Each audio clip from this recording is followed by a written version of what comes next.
Bismillahirrahmanirrahim. Assalamualaikum warahmatullahi wabarakatuh guys. Nah, pada video kali ini saya ingin menceritakan sebuah kisah tentang Siti Khadijah radhiyallahu anha. Baik, jangan lupa like, comment, and subscribe. Selamat menonton. Dan sungguh mulia kisah cinta terbaik. Sayyidah Khadijah adalah orang yang memiliki akhlak terpuji, wajah yang rupawan dan harta yang bergelimang. Hal itulah yang membuat Siti Khadijah begitu terhormat, terpandang dan terkenal di kalangan masyarakat Arab. Dia sudah pernah menikah 2 kali. Suami pertamanya adalah Abi Halih At-Tamimi dan Atiq Al-Makhzumi. Keduanya wafat dan melahirkan 4 orang anak. Namun disebut janda, banyak pria yang meminat untuk mempersuntingkannya. Di sisi lain, pada saat itu Nabi Muhammad SAW adalah mitra kerja Sayyidah Khadijah. Beliau menjajakan barang milik Khadijah ke beberapa negeri di luar Mekah. Keuntungannya dibagi 2. Meskipun tidak kaya-kaya amat, Nabi Muhammad muda adalah seorang dengan mutasi baik. Beliau begitu dihormati karena kejujurannya sehingga mendapat gelar Al-Amin atau terpercaya. Di samping itu, Nabi Muhammad memiliki wajah yang tampan sehingga banyak wanita yang terpicut dengannya. Setelah menjalin hubungan kerja dengan Nabi Muhammad beberapa saat, Khadijah menjadi tertarik dengan mitranya itu. Ia meminta bahkan salah satu sahabatnya Nafisah binti Quyah untuk meminang Nabi SAW untuk dirinya. Nafisah lantas menemui Nabi Muhammad dan menceritakan semua tentang perasaan Khadijah. Muhammad, aku Nafisah binti Quyah. Aku datang untuk membawa berita tentang seorang perempuan agung, suci, dan mulia. Pokoknya ia sempurna, sangat cocok denganmu. Kalau kau mau, aku bisa menyebut namamu di sisinya, kata Nafisah kepada Nabi Muhammad SAW. Singkat cerita, Sayyidah Khadijah dan Nabi Muhammad SAW akhirnya menikah. Di riwayat masyhur menyebutkan bahwa pada saat itu Sayyidah Khadijah berumur 40 tahun, sementara Nabi Muhammad SAW berusia 25 tahun. Nabi Muhammad mengarungi bahtera rumah tangga bersama Sayyidah Khadijah binti Khuwailid selama 25 tahun, atau hingga Sayyidah Khadijah wafat. Dalam rentang waktu itu, Nabi Muhammad berumah tangga secara berarogami, tidak pernah menikah dengan wanita lain, hanya dengan Sayyidah Khadijah saja. Namun, setelah Khadijah meninggal, beliau lalu menikah lagi. Kehidupan rumah tangga mereka dipenuhi oleh sakinah, karena bagi Nabi Muhammad SAW maupun Sayyidah Khadijah menerapkan mawaddah warahmah dalam kehidupan mereka.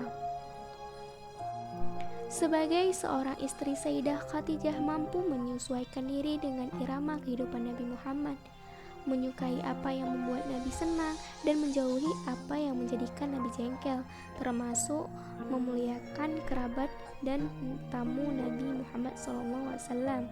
Siti Khadijah selalu mendukung langkah dakwah perjuangan Rasulullah dalam menyebarkan Islam selama hidupnya. Tidak hanya itu, beliau juga menginfakkan harta yang melimpah untuk kepentingan umat muslim. Beliau tidak tanggung-tanggung membiayai perjuangan Rasulullah dengan hartanya yang banyak sekali, sampai-sampai harta yang selama ini ia miliki habis. Sampai telah habis, seringkali makan pun tak punya, sehingga ketika Fatimah menyusui, bukan air susu yang keluar, akan tetapi darahlah yang masuk dalam mulut putri Fatimah radhiyallahu anha.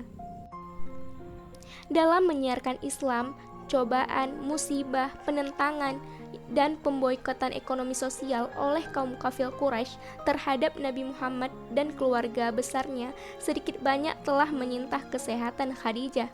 Bagaimana tidak? Dalam rentang waktu 3 tahun, Sayyidah Khadijah dan Nabi Muhammad kekurangan makanan dan minuman, dibatasi gerak-geriknya, dikucilkan, dan dilarang melakukan ini itu. Di samping itu, usia Khadijah yang tidak muda lagi pada saat itu juga mempengaruhi kesehatannya. Kondisi kesehatan Khadijah semakin menurun setelah kejadian itu. Badannya semakin lemas karena menahan rasa sakit yang menghinggapi tubuhnya. Meski demikian, tidak ada riwayat yang menyebutkan penyakit apa yang mengakibatkan Khadijah wafat.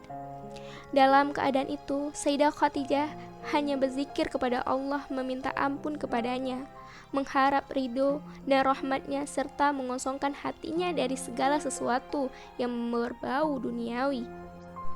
Sementara itu, Nabi Muhammad dengan setia dan penuh kasih sayang menemani belahan hatinya tersebut yang tengah berbaring sakit. Tidak ada kata-kata lain yang keluar dari mulut kecuali doa kebaikan untuk Sayyidah Khadijah. Ketika ajal Khadijah sudah dekat, orang-orang terdekat, keluarga, kerabatnya hadir untuk meringankan pertemuannya dengan Allah. Hingga akhirnya Sayyidah Khadijah menghembus nafas terakhirnya di hadapan Nabi Muhammad pada hari ke-11 bulan Ramadan tahun ke-10 kenabian.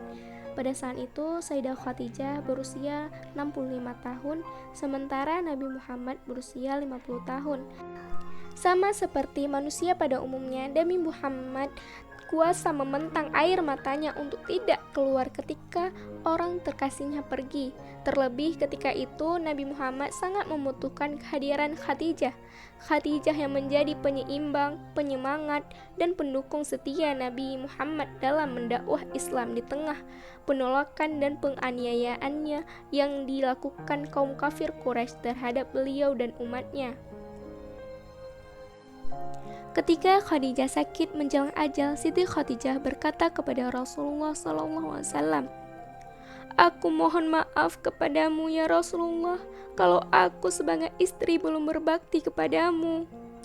"Jauh dari kata itu ya Khadijah, kau telah mendukung dakwah Islam sepenuhnya," jawab Rasulullah SAW. Kemudian Siti Khadijah memanggil Fatimah Az-Zahra dan berbisik, "Fatimah, putriku, aku yakin ajalku segera tiba. Yang kutakutkan adalah siksa kubur. Tolong mintalah kepada ayahmu. Aku malu, takut memintanya sendiri, agar beliau memberikan sorbannya yang biasa untuk menerima wahyu, agar dijadikannya kain kafanku." Mendengar itu, Rasulullah SAW berkata, "Wahai Khadijah, Allah menitipkan salam kepadamu dan telah mempersiapkan tempatmu di surga." Ummul Mukminin Siti Khadijah pun menghembus nafas terakhirnya di pangkuan Rasulullah SAW.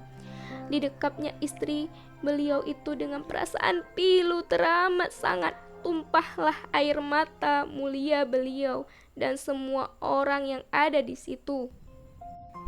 Saat itu malaikat Jibril turun dari langit dengan mengucapkan salam dan membawa 5 kain kafan. Rasulullah menjawab salam Jibril dan kemudian bertanya, "Untuk siapa saja kain kafan itu ya Jibril?"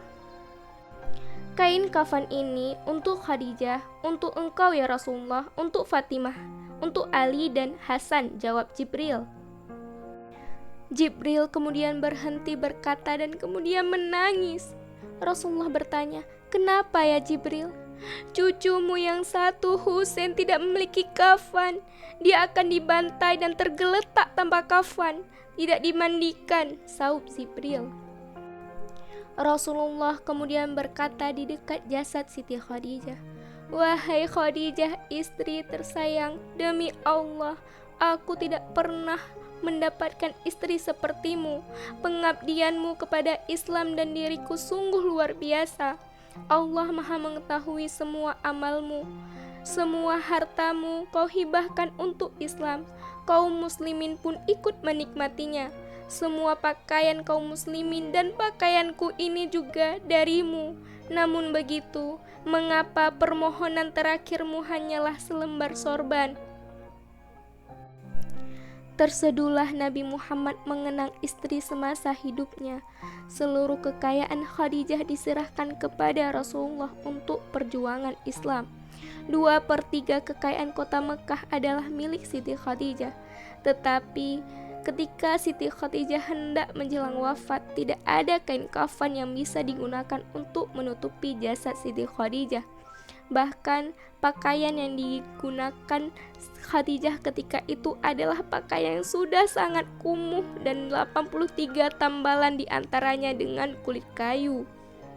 Rasulullah kemudian berdoa kepada Allah, "Ya Allah, ya ilahi Rabbi, limpahkanlah rahmatmu kepada Khadijah yang selalu membuatku menegakkan Islam, mempercayaiku saat orang lain menentangku, mengenangku, menyemangatku saat ia lain menyusahkanku, menenteramkanku saat orang lain membuatku gelisah.